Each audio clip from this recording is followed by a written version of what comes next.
নমস্কার বন্ধুরা, Shubhra cooking and ব্লগে আপনাদের সবাইকে স্বাগত।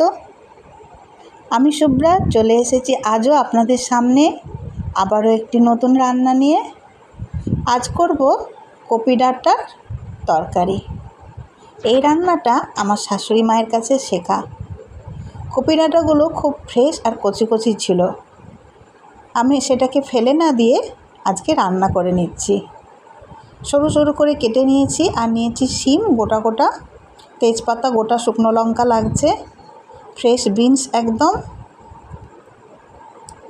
আলু, কিছু ফুলকপি, একটা পেঁয়াজ, টমেটো, একটা পটল, কিছু বেগুন, এরকমভাবে ঝালের আনাজ যেমন কাটা হয় লম্বা লম্বা সরু সরু করে কেটে নিয়েছি। আর কেটে নিয়ে চলে এসেছি রান্নাঘরে। রান্নাটা এবার শুরু করে দেবো। শীতকালে এই তরকারিটা খেতে ভীষণ ভালো লাগে। এখন শীত না হলেও কপিটা আমার খুব ফ্রেশ ছিল। দেখুন, তেল দিয়েছি আর দিয়েছি 5 ফোড়ন, শুকনো লঙ্কা, তেজপাতা। 5 ফোড়নের সুন্দর ভাজা ভাজা গন্ধ বেরোলে তারপরে আমি প্রথমেই দিয়ে দেব শিমটা। শিমটা সুন্দর করে ভাজলে তরকারিটা খেতে খুব ভালো লাগবে।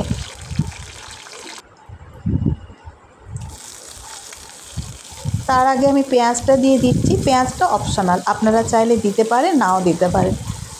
রোজ তো একই রকম রান্না ভালো লাগে না, তাই আজকে একটু পেঁয়াজ দিয়েই করছি।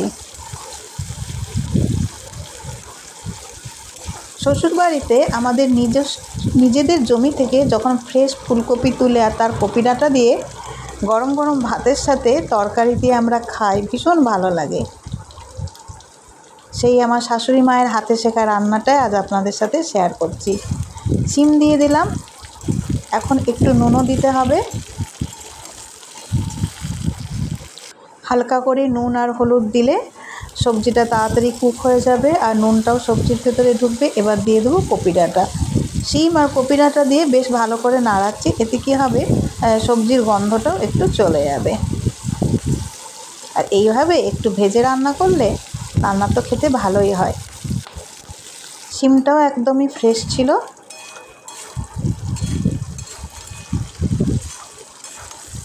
তাহলে এই রান্নাটা করতে লাগছে শিম, আলু, বেগুন, বিনস, টমেটো, কিছু ফুলকপির কোয়া আর পটল। মেনলি যেই রান্নাগুলো দিয়ে আমরা সর্ষে দিয়ে যে রান্নাগুলো করি সেই সবজিগুলো এখানে দেওয়াই যায়। বিনসটাও দিয়ে দিলাম। বিনসটা বেশি নাড়ব না, বিনসটা বেশি নাড়লে শক্ত হয়ে যাবে আর বিনসের স্বাদটা চলে যাবে। শিম আর কপি ডাঁটাটা বেশ ভালো করে ভেজেছি। এরপরে বিনসটা আমি নাড়াচ্ছি।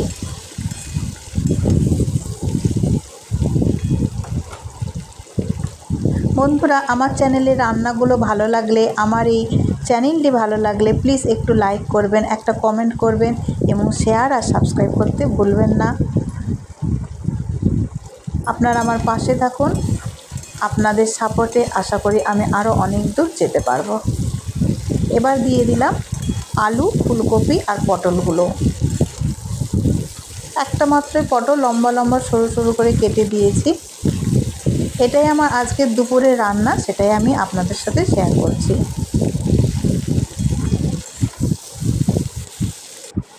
বেশ ভালো করে সবজিগুলো মিশিয়ে নাড়ানাড়ি করছি। আর দেখুন, জল বেরিয়ে যাচ্ছে।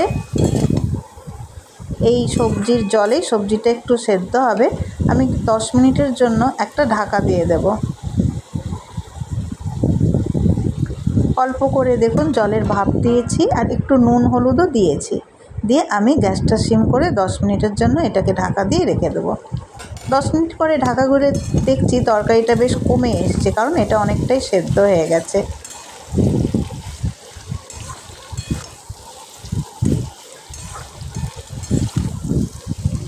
ভালো করে খুব সুন্দর করে মিশিয়ে নিচ্ছি। এভাবে একটু ভেজে রান্না করলে তো যে কোনো তরকারি খেতেই একটু ভালো হয়। এর মধ্যে দিয়ে দিলাম টমেটো। টমেটো শুরু থেকে দিলে কিন্তু সবজি সেদ্ধ হবে না, তাই জন্য টমেটোটা অনেকটাই পরে দিচ্ছি, প্রায় হাফ রান্না হয়ে যাওয়ার পরে। আর দিয়ে দিলাম বেগুন। বেগুনটা চাইলে আপনারা প্রথমেও ভেজে নিতে পারেন, বেগুনটা গলে যাবে, আমি তাই পরে লাস্টেই দিলাম।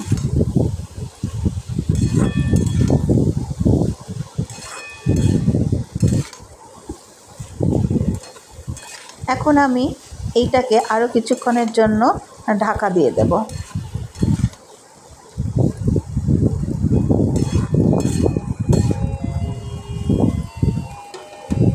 এই ধরনের তরকারিগুলো তো এখন প্রায় আমাদের জীবন থেকে উঠেই গেছে, খাওয়াই হয় না, কিন্তু মাঝে মাঝে এইসব রান্না করলে বাড়ির কথা খুবই মনে পড়ে যায়। শিলে সর্ষে বেটে মা যখন গরম গরম এই তরকারিটা দিয়ে স্কুলে যাওয়ার সময় ভাত দিত, ভীষণ ভালো লাগতো। তখন টাইমের অভাবে কপি ডাঁটাগুলো চিবাতে পারতাম না, বলতাম এই তরকারিটা রেখো, কিন্তু মা আবারও এসে খাবো স্কুল থেকে ফিরে। দেখুন আমি নিয়ে নিয়েছি সর্ষে পাউডার, আপনারা চাইলে সর্ষেটা বেটেও নিতে পারেন। আমার কাছে একটা সর্ষে পাউডার ছিল, সেটাকে ভালো করে জল দিয়ে গুলে আমি রেডি করে নিচ্ছি।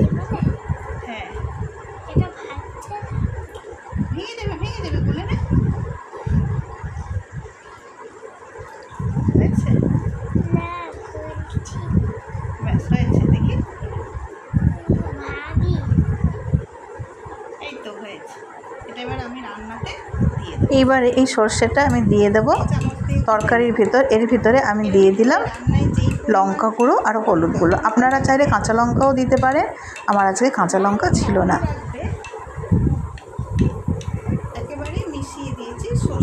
সর্ষে দিয়ে রান্না, কপি ডাঁটার তরকারি, শিম সর্ষে, ফুলকপি সর্ষে, এই রান্নাগুলো এখন আমাদের সবারই বাড়িতেই খুব কম পরিমাণেই করা হয়, কিন্তু মাঝে মাঝে একটু সময় বের করে যদি করা যায় খেতে কিন্তু ভীষণ ভালো লাগে।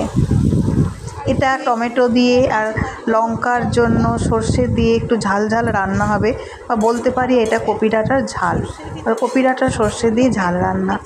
কি সুন্দর রং এসেছে, আমি খুব ভালো করে মিশিয়ে নিচ্ছি।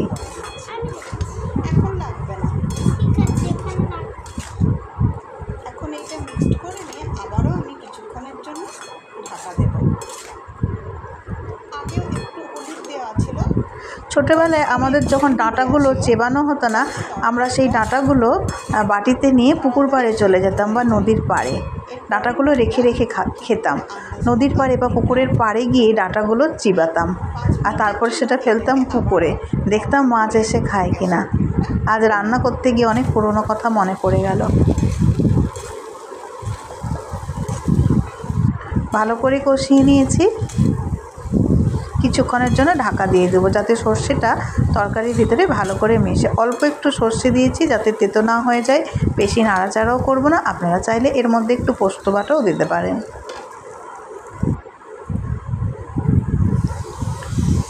প্রায় 1 গ্লাস মতন জল দিয়ে দিলাম।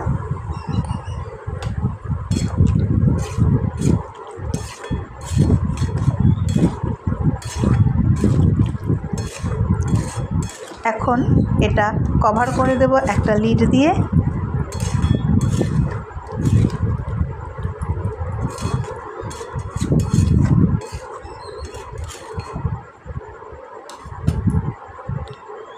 তেজপাতাটা তুলে ফেলে দিলাম, সল্ট দিয়ে দিলাম আন্দাজ মতন,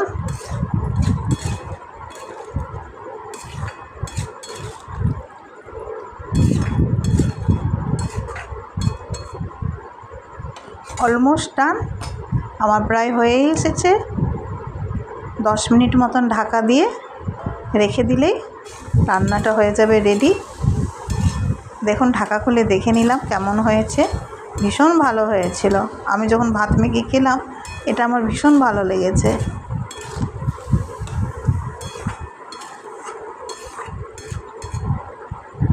মাঝে মাঝে পুরোনো দিনে এই রান্নাগুলো করে খেতে ভালোই লাগে, আপনারাও করে দেখুন, আশা করি নিশ্চয়ই ভালো লাগবে। আর আমার রান্নাটা ভালো লাগলে বন্ধুরা একটু লাইক, কমেন্ট, শেয়ার, সাবস্ক্রাইব করতে ভুলবেন না। থাকুন আমার সাথে, আমি আবারও আসবো এরকম একটি রান্নার ব্লগ নিয়ে আবারও একদিন। Thank you friends. ভাত নিয়ে নিয়েছি, সবজিটা নিয়ে নিলাম কপি ডাঁটার ঝাল সর্ষে, এটা দিয়েই শুধু ভাত মেখে খাওয়া হয়ে যাবে, এতটাই সুন্দর হয়েছিল।